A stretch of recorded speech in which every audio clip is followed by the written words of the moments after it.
morning. I'm going to read you a story. Today's story is Rumpelstiltskin. Once there was a miller who was poor but had a beautiful daughter. Now it came about that he got into conversation with the king, and, in order to make himself look good, he said to him, "I have a daughter who can spin straw into gold." The king said to the miller, "That's a talent I really admire. If your daughter is as skillful as you say, bring her to my palace tomorrow, and I'll put her to the test." Well, when the girl was brought to him, he led her to a room that was completely filled with straw, gave her a spinning wheel and a reel, and said, "Now get to work. If you have till tomorrow morning. If you don't finish spinning this straw into gold tonight, you must die." Then he locked the door to the room with his own hands, and she was left alone in it. Well, there sat the poor miller's daughter. For the life of her, she had no idea what to do. She was totally ignorant in the art of spinning straw into gold, and her anxiety steadily increased, so that she finally started to cry. Then the door suddenly opened, and a little gnome came in and said, "Good evening, miller's daughter. Why are you crying so hard?" "Oh," the girl replied, "I'm supposed to spin straw into gold, and I don't know how." The little man said, "What will you give me if I spin it for you?" "My necklace," the girl said. The little man took the necklace, sat down at the wheel, and hum, hum, hum. 3 pulls and the reel was full. Then he put another one on, and hum, hum, hum. 3 pulls and the second one was full too. And so it went on until morning, when all the straw was spun and all the reels were full of gold. At sunrise the king was already there. When he caught sight of the gold, he was both astonished and happy, but his heart became even greedier for gold. He had the miller's daughter taken to another straw-filled room that was much bigger, and he ordered her to spin all this straw too, in one night, if she wanted her life. The girl didn't know how to go about it, as she was weeping, when the door opened again, and the little gnome appeared, saying, "What will you give me if I spin the straw into gold for you?" "The ring on my finger," the girl replied. The little man took the ring, started making the wheel hum again, and when morning came he had spun all the straw into shining gold. The king was exceedingly overjoyed at the sight, but he was not yet sated with gold. Rather, he had the miller's daughter taken to an even larger room filled with straw, and he said, "You must spin this tonight. If you succeed, you shall be my wife." He thought to himself, "Even if she's only a miller's daughter, I won't find a wealthier woman in the whole world." When the girl was alone, the little man came for the 3rd time and said, "What will you give me if I spin the straw for you this time too?" "I have nothing left to give," the girl replied. "Then promise me your first child when you become queen." "Who knows how it will all turn out?" the miller's daughter thought to herself, and besides, in her distress she didn't know what else to do.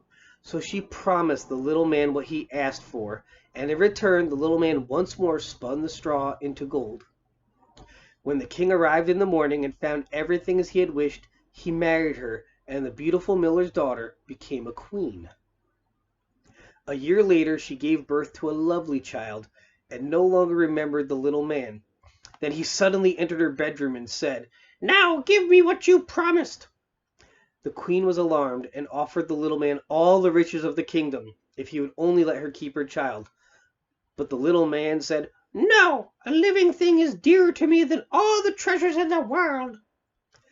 Then the queen began to lament and weep so bitterly that the little man felt sorry for her. "I give you 3 days' time," he said. "If you find out my name by then, you can keep your child." Now the queen spent the whole night recalling all the names she had ever heard, and she sent out a scout to inquire near and far into any other names that might exist. When the little man came the next day, she began with Gaspar, Melchior, and Balthazar, and then mentioned all the names she knew one by one. But each time the little man said, "That's not what I'm called." The next day she asked around among her neighbors what the local people were called, and she recited the most unusual and odd names to the little man. "Are you perhaps named Ribbeast, Muttonshank, or Laceleg?" But he replied each time, "That's not what I'm called." On the third day the scout returned and reported, I haven't been able to discover any new names, but I reached a high mountain, turning around a corner in the forest, where the fox and the hare say goodnight to each other. I saw a little house.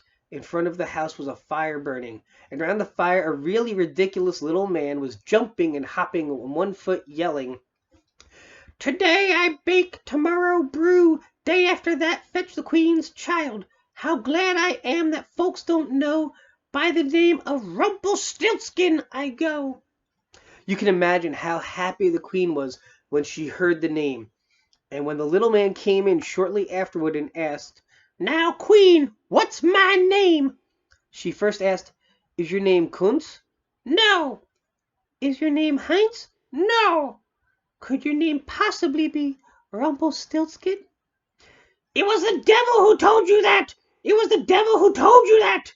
the little man shouted, and in his anger he stamped his right foot, driving it so deep into the ground that he sank in it up to his waist. And then in his frenzy he seized his left foot in both hands and tore himself apart down the middle. The end. Well, I really hope you enjoyed that short story. Please leave a comment. Tell me what you thought of it. Have you ever heard the story of Rumpelstiltskin before? And is this the same as the version you've heard or different? If you've never heard it before, what did you think of this fairy tale? And also, where else have you maybe seen Rumpelstiltskin in maybe movies or video games?